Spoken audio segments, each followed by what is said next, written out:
Hey guys, in this video I'll show you how to change your age on Bumble.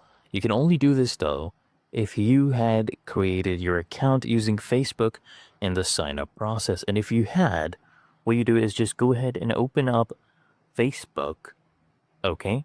And then come here and click on the top right, okay? On this icon.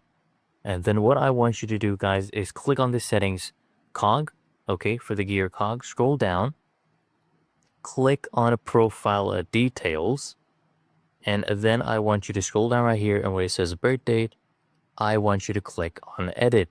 So we're going to edit my birthday, and I'll change my birthday right here. So click on edit in account center, okay, and then we can go ahead and edit our birth date, and let's make it a 1995 January 1st. You can click on set, and then you can go ahead and save, and just go ahead and confirm here.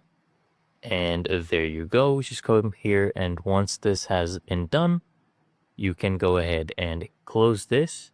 Okay, so we'll come back here just to make sure. As you can see, it is set to 1995, and that will automatically update on Bumble as well. Really that easy and simple.